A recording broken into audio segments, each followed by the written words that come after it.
Okay, Boker Tov and Erev Purim Sameach, and some of you might even be watching this video on Purim. Enjoyed Purim responsibly. So today's Daf Yomi is sponsored by Gray in memory of her brother Bobby Thomas, her mother Beverly, and her grandmother Grace. Today's Daf Yomi, one of my friends told me, is the most complicated daf in all of Yevamos. That's a reference to the second half of the daf. The first half is not simple either, but we will get to there. God willing, we'll do it together. So the Daf Yomi tells us that Rebbe, who learned out that the Rabbanan learned out that an erva is prohibited in Yibum, and also her co-wives are prohibited from the word aleha. And the co-wives are for co-wives from the word aleha. But Rebbe learned it out from Yevamos and Lakacha. So what does Rebbe do with the word aleha? So on the bottom of 8b, 4 lines from the bottom, the Rebbe, hi aleha, my avile. What does Rebbe do with this word aleha? Says the Gemara, Mibaile the Tanya. Rebbe uses it for the following brisa. What does he use it for? Because we learned in Chayavim Betin El Al Davar Shazidono Karet Vishigago So Chatas. Rebbe says the court has to bring. Let's say a bezdin makes a mistake with the Power of Diversion Shal Tzibur. Let's say a court makes a mistake to give a mistaken ruling, and they have to bring a bull for a mistaken ruling by a court. That's only the case if they gave a mistaken ruling in a situation where if they did it intentionally, the people would be liable for kares, and now that they've done it accidentally, they have to bring a sin offering. The Kohen HaMashiach, and so too the Kohen HaMashiach, the Kohen Gadol. Also, when does he bring the sin offering? Only if he had done it intentionally, he has to bring a kares, and if he does it accidentally, he gets chatas. And for idolatry, it's also only on something el al davar shechayavin al zadono kares. For idolatry, when the community brings idolatry, the community doesn't have to bring. What the community brings for idolatry is a bull for an olah and a goat for a sin offering. They only do it on something where if they did it intentionally, they would get kares, like slaughtering to the idol or doing a libation or bowing down, but not simply chibuk v'nishak, not simply hugging and embracing it, but v'shigigaso chatas, and something which if they done it accidentally, they'd have to bring the sin offering. That's a bull for an olah and a goat for a sin offering. B'tanan nami, and we learned about this also. Kol mitzvah shebet Torah, every mitzvah of the Torah, shechayavin al zidono kares. We learned this in Mesechas Harios, Daf Tes. Every mitzvah from the Torah, where you're liable for intentional sin for kares and for the accidental sin for chatas. Yachid maybe kispo seira. The individual brings a female sheep or a female goat. The nasi may be sire. The prince brings a male goat. Mashiach, the Kohen Gadol Bezdin, they bring par, they bring a bull. And by idolatry, Yachid, Nasi, Mashiach, the individual, the prince, and the Kohen Gadol, they all bring the same thing. Mevi and Seira, they bring a female goat, and the Tzibor Mevi and Par Visayr, and the community brings a bull for an oah and a goat for a chatas. Par oah Visayr chatas. And the Gemara says, and Rebbe is now speaking here. And Minah and Emili, what's our source for all this? And this is how it relates back to our discussion of the word aleha, because it states, and we did in last week's parasha,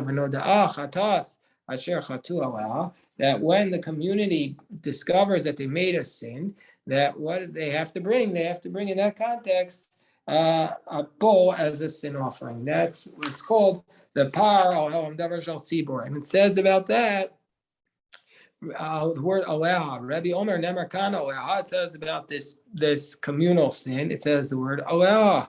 And it says by somebody who has illegal relationship with his wife's sister, it says it's just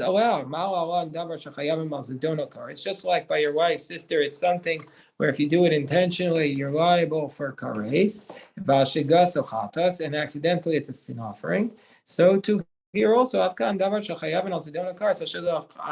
we say that you bring the bull for a mistaken communal offering, it's something where if you did it intentionally, it's kares, and accidentally, it's a chatos. So, and now we say, and that's all derived from the word allow. So that's what Rebbe uses the word allow for. So it says the Gemara, Ashkechan Tzibor. Okay, we learned this out from the community. Mashiach Minon. How do we know from the Kohen Gadol? How do we know that it also applies to him as well? That he brings a sin offering for something if he did intentionally, it's a kares, and accidentally is a chatas. So the Gemara says, because it states with respect to the sin of the Kohen Gadol, the chsiv b'Mashiach, it says about a Kohen Gadol who sins, he sins l'ashmas ha'am, that his sin is considered the guilt of the people. It says in Kohen HaMashiach yachato ashmas ha'am. So we see from here, Harei Mashiach Ketzibor. So we see from here the Kohen Gadol's sin is of the same nature of the communities. Yachad v'nasi. How do we know an individual and a nasi also that that's the same principles, that it's intentional is kares and accidental is chatas? Asya mitzvos. We learn it out from the word mitzvos, which appears by them and also appears by the community. And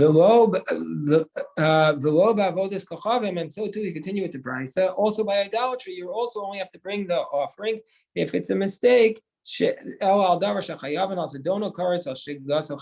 Something intentionally was kares and accidentally it's a chatos. So the Gemara says, Sibur ba'avodas kochavim. How do we know by the community, also by idolatry, where they bring a bull and a goat? How do we know it's for this type of sin? We compare it from the communal sin by idolatry to the regular communal sin, which was called the Power of Diversion of a community.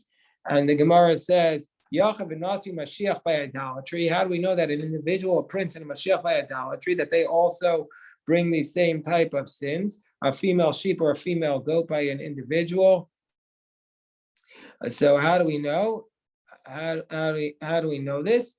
The Gemara explained, maybe im nefesh achas, if one individual sin, echad yachid, echad nasi, echad mashiach b'mashra. It implies if the individual is an individual, a prince, or a kohen gadol. And vav mosif al inyan rishon, and because it says ve'im with a vav, and that adds on to the earlier topic, which is discussing the communal offerings. The yom tachtom and alyan. So we compare it to the communal offering, which we anyway know is the same concept. The Rabbanan, so this was all learned out from Rebbe. Rebbe derived it from the word aleha. So the rabbis don't have the word aleha because they use it to teach us that you don't do yibum with your wife's sister. So therefore, Rabbanan hai svarim and alehu. How do they know this idea? So the Gemara says they know this idea that you're liable for that you bring a chatas for any sin, which if you do it intentionally, you get kares. They learn it out. And what Rabbi Yeshua said to his son, it says, Torah achas yelachem oseh bishkaga, v'nevesh asher taseh b'yad ramah. It says about the sins of idolatry, there will be one law for those who do it by accident, and the one who will do it with intent will get kares. But huksha kol Torah kol avodas kochavim. Since it says one law, and this is about idolatry, and we know that the whole Torah is compared to the laws of idolatry. It's just like idolatry is something which, if it's intentionally, you get kares, and accidentally you get a chatas. So do everything where if you do it intentionally, it's kares, and accidentally is a chatas. So the Gemara says, well, ashkechan yachid. Okay, we find this law by an individual. V'nasi, we find this law that this applies to an individual who sins with idolatry, and a nasi who sins with idolatry, and a mashiach, a kohen gadol, both by idolatry and by other mitzvahs. We compare it to idolatry, and we learn this law. But this basic idea, the idolatry, the community that sins with idolatry, where do we know this from? So Amakra, we learn it out by comparing it to ve'im nefesh, yomod el yomi tachton. So we compare it to the individual, the idolatry, the community that sins with idolatry, compare it to an individual that sins, and we learn out the same concept.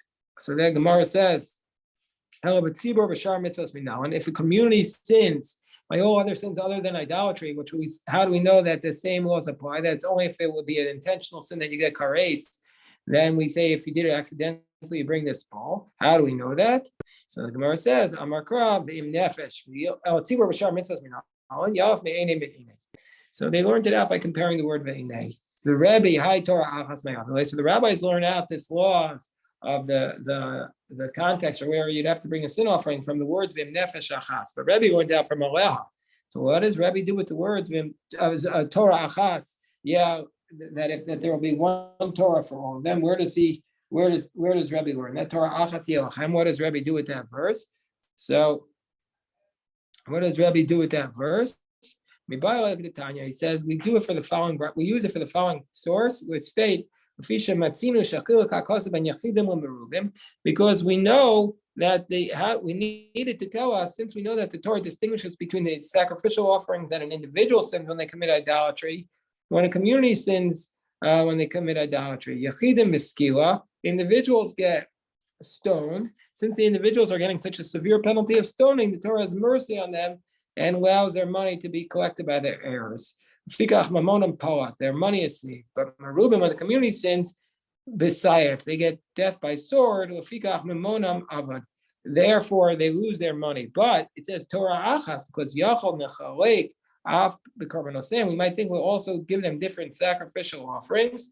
Talmud Omar, Torah achas yelachem, that there's one law for all of them, meaning to say that there's one law between them, that so we say that under those circumstances, that whether it's an individual that worships with idolatry or whether it's a community that worships with idolatry, each one of them has to bring a goat as a sin offering. And we don't say that if the whole community sins, that each individual has to bring a bull and a goat like a community, because that is only by a betin that sins, not by the individuals who sin. So the Gemara says that when the Gemara introduced that idea, Rav Chalkia challenges this idea. Maskefla Rav Chalkia mi'angronya. So he says, what's the whole reason why we say that the individuals who all sin in the city, that they all have to bring a goat like a regular individual and not like a community, a bull and a goat? So what's the reason? Because you're saying because it's based upon the fact, because the Torah says you have one law for all of you. But if that would not be the case, Havamina, we would say nechalik, that they bring a different sacrifice. Well, my way, so what would you want these people to bring? Would you want them to bring a par tzibur? Would you want them to bring a bull as like the community brings when they make a mistake? That's only brought by other offerings, not idolatry, by other sins other than idolatry. The maisu kispa, you want them to bring a sheep. That's what female sheep is what the individuals bring by other violations, not by idolatry. Sire, you want them to bring a male goat. That's what the prince brings by other mitzvahs. You want them to bring a bull as an olah and a goat as a sin offering. That's what the community brings in other offerings. So what do you want them to bring? You want them to bring a female goat? Well, that's the offering of an individual, and so therefore, that's exactly the sacrifice. So if that's the case, it's certainly that the chatas of many people who bring this chatas is compared to the individual. So of course, that's what we learn out. Why do you need the verse Torah achas? What else are they going to bring? So the Gemara explains.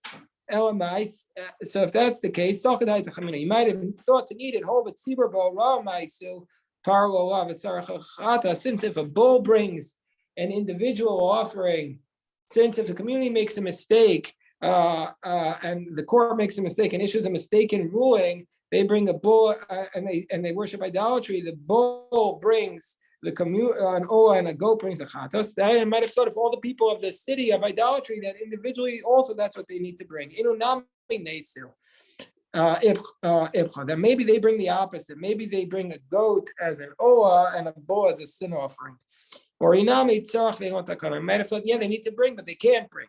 So there's nothing to do. Kamash Shmuel. Okay, so all that was basically the coda to the discussion of the first 8 days of Yevamos, which way we had gone on a tangent of how do we know a positive commandment overrides a negative commandment in a situation, even of kares, whether or not it does, and deriving certain laws from verses. Now we go back to Yevamos, really, and that's why I said this is the area where it gets complicated, and some people are calling this the most complicated page in all of the Talmud. Well, I don't know if that's accurate, but it's certainly up there, and I'm not going to say I have a complete understanding of it. So feel free to contact me and correct me for my mistakes that when they don't jive with the many commentaries that are out there, many explanations. So Amalei Levi Rebbe. So Levi turns to his teacher Rebbe, and Levi says to Rebbe, "My Yurya de Tani Tesvav." Why does our Mishnah say that there's 15 cases in our Mishnah of somebody who's a relative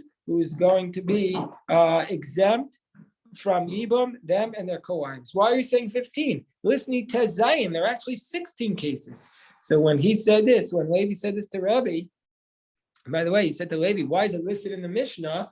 Meaning to say, not why did you write it? This proves that Rebbe, Maharal Chai says this proves that Rebbe took the whole Mishnah from a pre-existing source. So that's why Levi says, why did this source say 15? It should say 16. Rebbe looks at Levi, he says, he says, this person, it seems to me, he's got no brain in his skull. It's a harsh thing.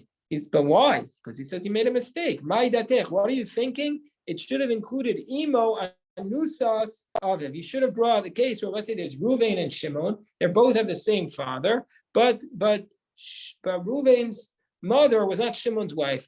It was not his father's wife. It was somebody who his father had a relationship with. Anusas Aviv, somebody whose father had a relationship with, a sexual encounter with, and such a person then went ahead and married Shimon. So was he allowed to marry Shimon? So if you say he was allowed to marry Shimon, then Ruvain can't do Yibum with her and would be one of the 16. But if you say she's not allowed to marry in the first place, then obviously doesn't fall to Yibum or Chalitza. They can't even get married. So that's what we're talking about here. We're talking about this situation. That could be case number 16. Imo Anusas Aviv. So the Gemara says, no, Imo Anusas Aviv is a Pukta de Rabbi Yehuda v'Rabbanan. That's actually a dispute.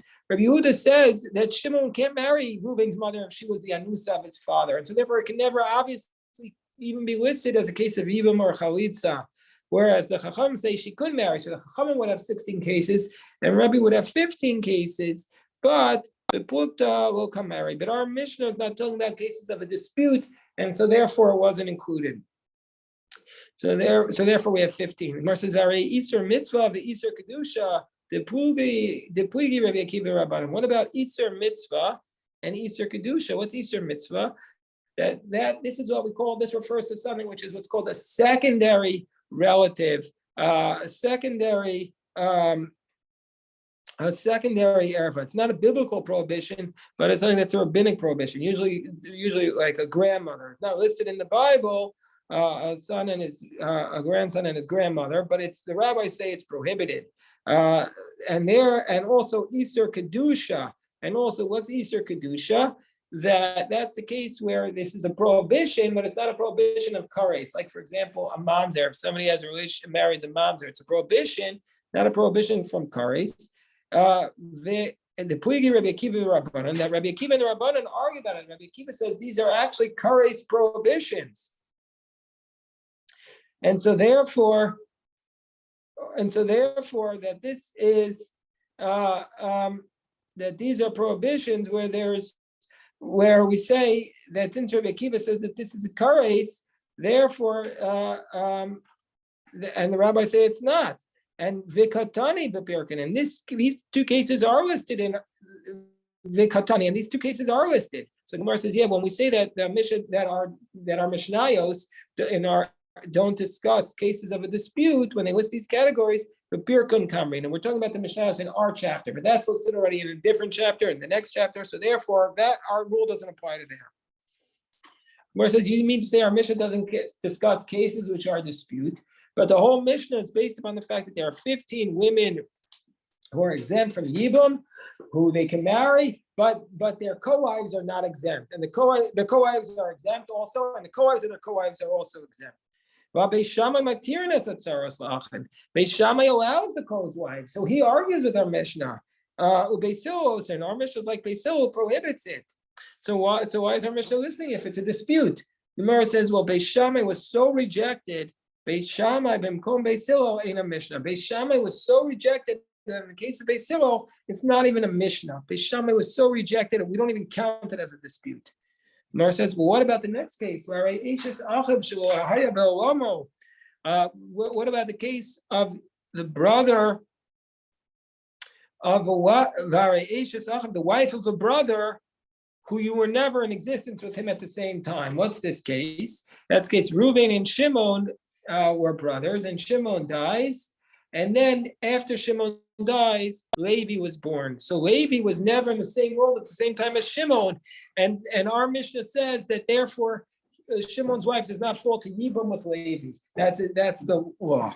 But so that case, the pligi, but there is a dispute, even though it's listed in our Mishnah, we're on the top of 9b. That case is listed. The pligi, Rabbi Shimon and Rabbanan, the Rabbi Shimon and the rabbis argue about that case. Whereas where Rabbi Shimon says you're required to do chalitza, and the rabbis say you don't, and the Rabbanan say you don't. Vikatani, and it's listed in our Mishnah. So therefore, we see that even in the case that there's a dispute where Eishes Achav Shalaya Bo'amo, Rabbi Shimon requires chalitza. Gemara says, yeah, because there's two ways in that which that could happen. The Noah who was Sof Yavam will apologize Rabbi Shimon. Even Rabbi Shimon wouldn't argue in a situation where after Shimon dies, before Reuven does Yibum with Shimon's wife, Levi is born. So then Levi is born, and only then does the Yibum take place. Rabbi Shimon would say it's since he was born before she was able to have a relationship with an independent relationship with Levi from Reuven by being married to Reuven, then Rabbi Shimon would say there's no chalitza because they had the relationship with Shimon by being Shimon's wife before Reuven took her with Yibum. And so therefore Rabbi Shimon would say, agree, there's no Yibum or chalitza there. Gemara says, really? Rabbi Shaya says Rabbi Shimon argues even in that case. Yeah, Gemara says, yeah, but Rabbi Shaya was rejected. So now Gemara says, and this is where it starts to get complex. The Gemara says, more complex. But didn't Rabbi Yehuda say in the name of Rav, and that Rabbi Chia said, he said, Bekulan in all these 15 cases, Ani Korabayan, I could say about them the following: Asura lazeh muteris lazeh, Asura lazeh muteris lazeh, v'achosa shehi v'masa choletzes omis yabemis. He said, let me just introduce this statement before we translate it. He says, Rabbi Achia says this opaque statement that refers to basically a Mishnah that appears on Chav Pesam and Beis. And the Mishnah is referring to the following situation. Let's say you have 4 brothers. You have Reuven, Shimon, Levi, Yehuda. And of these 4 brothers, Reuven and Shimon are married to 2 sisters. The 2 brothers are allowed to marry 2 sisters. It's no problem. But now that they die, Reuven and Shimon both die to these 2 sisters. So after they die, we say that the situation is that since Reuven and Shimon are married to 2 sisters, both of these sisters fall to Yibum with Levi and Yehuda. But since these 2 sisters can both fall to Yibum, it's like they have a zika, they have this connection with the brothers. So they're kind of quasi-married, and you're not allowed to marry 2 sisters at the same time. So therefore, we say under those situations, you can't do Yibum because they have a relationship with them. You have a relationship with them. So therefore, however, let's say in a situation where one of those sisters was an erva of one of the surviving brothers, meaning to say, let's say Reuven was married to Levi's daughter. So Levi then can't do Yibum with Reuven's daughter, but Yehuda can. So since Levi can't do Yibum with Reuven's daughter, that means to say Levi doesn't have a zika with Reuven's daughter's co-wife. And so therefore Levi can do Yibum with Reuven's daughter's co-wife because he doesn't have a zika with he doesn't have a zika with her at all, and so therefore he could do not co-wife with Shimon's wife because they're not co-wives. They're 2 brothers are married to the 2 sisters. So therefore Levi could do Yibum because he has an erva relationship with Reuven's daughter. He could do Yibum with Shimon's wife. And so too if the case obviously is Reuven. If with Yehuda, if he has a relationship with Shimon's wife, an erva relationship, that he could do Yibum with Reuven's wife under those circumstances. So now what does it say? Rabbi Chia said, in all of these cases, I say Asur lazeh, muteris lazeh, Asur lazeh, muteris lazeh, that you could have a situation where where one of the remaining wives is prohibited to one of the remaining brothers, and the other wife is prohibited to the other remaining brother, and the achosa and the sister, who is the Yevama, to then do either chalitza or yibum because she can't be with the other brother. And so that's how we say those four cases. So Reb Chia says basically this statement, and I could apply it to all 15 cases in the Mishnah. And that's what Rashi comes along here, this very long Rashi, and describes how he works it out, how each of these cases can apply in all the 15 cases of our Mishnah. The Rabbi Yehuda Mitargim, and Rabbi Yehuda comes along, and the Gemara is going to say three Amoraim who try to explain Rabbi Chia's statement. Rabbi Yehuda says this only works mechamosa v'elach. It only works from the mother-in-law onward. Aval shisa bavi dereisha. But the six arayos, the six cases, the first six cases that are listed in the Mishnah, i.e. the daughter of the daughter, the daughter of his son, the daughter of his wife, the daughter of his daughter, and the daughter of her daughter, whoa, they're not included in these cases of that could be prohibited to one and permitted to the other one. And the Gemara asks, my time, what's the reason why these cases are not included? We say, what's the reason? Because Kivan debito, since if it, let's say, be Ruvain's daughter, since one of them will, let's say, be his daughter, and so therefore the sister is prohibited to one and permitted to the second one, and the second one will be permitted to the other one and permitted to the first one, that we're only going to find that situation be'onsim mashkachas. We'll only find that situation in a case of ones, meaning say it's not a case of marriage. So for example, let me explain it. Let's say Reuven, Shimon, and Levi Yehuda are the brothers, and Reuven is ones, he's ma'anes as Sarah. So let's say Reuven has this relationship with Sarah, not out of marriage, and they give birth to Rachel. And then afterwards, Shimon also comes along and is ma'anes Sarah, because he's not allowed to be with her if Reuven was married to Sarah. But since Reuven was ma'anes Sarah, he was out of marriage, so they have a child, they have Rachel, and then Shimon comes along and is also ma'anes Sarah, and they give birth now to Leah. So we have Leah, Rachel and Leah, who are the children. They're both the daughters of Sarah, and one is the daughter of Reuven, the other is the daughter of Shimon. So Rachel is the daughter of Reuven, Leah is the daughter of Shimon, and they are sisters from the mother. And then Levi marries Rachel, the daughter of Reuven, which he's allowed to, and Yehuda marries Leah, the daughter of Shimon. And then Levi and Yehuda die without any children. And so now the two remaining children, the two remaining daughters, Rachel is the daughter of Reuven and Leah is the daughter of Shimon, they fall to Yibam. So now Rachel is prohibited to, obviously to Reuven because she's his daughter, but she's allowed to do Yibam with Shimon. And because she's not going to be prohibited because of the Achos Sekukaso, because her sister Leah was an erva of Shimon, and so therefore she's allowed to do Yibam with Shimon, and so she has no zika. And Leah is permitted to Reuven because she has no zika, because the reason for the same reason, because Reuven, because her sister is not a zika with the one she falls to Yibam with, because she's the daughter of Reuven, and so therefore Leah is permitted to do Yibam with Reuven. So all this only happens if it's a case of ma'anes, but not a case of marriage. But b'nisuin, well, mishkachos, we cannot have this situation if they would actually be married, because if Reuven would marry Sarah, then Shimon's not allowed to be with her at all, and so therefore, because then they'd be prohibited because of that. And b'nisuin kamari, v'onsin lo kamari. Our mission is only referring to nisuin, to marriages, but not to ma'anes, and so therefore it doesn't list it. That's how this Gemara is explained by Rabbi Yehuda. Comes along Abaye, and how does Abaye explain this Gemara? Abaye mitargem. Abaye explains it. Af bito me'anusaso ve'kivan dashkuchem mishkachasle. Abaye says even though this case would not happen in the case of marriage, but we could still say our mission is talking about even in the case of a daughter from an anusa, because it's possible that it could occur because in a case of onsin, and he buy him in an onsin te'ave, and so therefore our Mishnah could be talking about a case of onsin, and so therefore you could explain it. He buy him in an asun te'ave, avo eishus achas shloya be'olamo. So Abaye says the case could be referring to obviously these first six cases, because it could be referring to cases of onsin.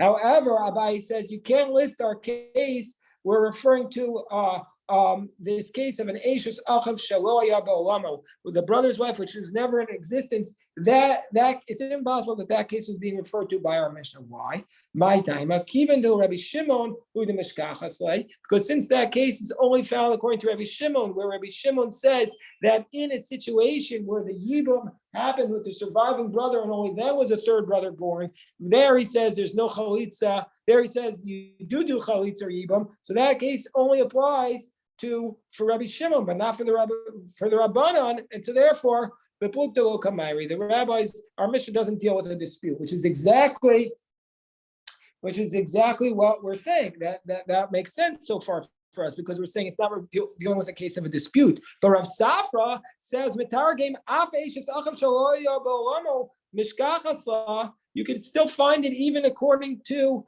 a case where your wife's brother was not yet born yet. You could still have this case. B'shisa Acham Maliba Rabbi Shimon. You could still have it with 6 brothers, and according to Rabbi Shimon, and this is going to be slightly complex case, but he says V'simanech Meis Noah V'Yabam Meis Noah V'Yabam. There, if you have the case where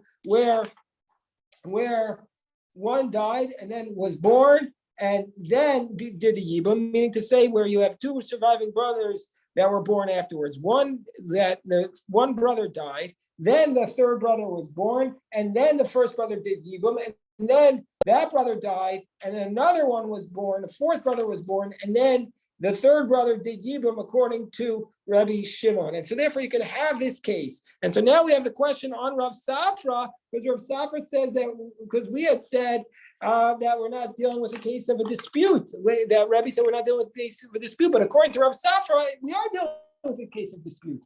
So the Gemara says, Rabbi Hanikala Leisley. So the Gemara's answer to that case is, Rabbi does not agree with this principle that Rav Chia said, that I could find all these cases in this Mishnah, and so therefore he says, since we're not going to include it in our Mishnah, and therefore we don't have to worry about applying it. Anyway, we'll stop here. We'll review this again tomorrow. But if anybody has any questions,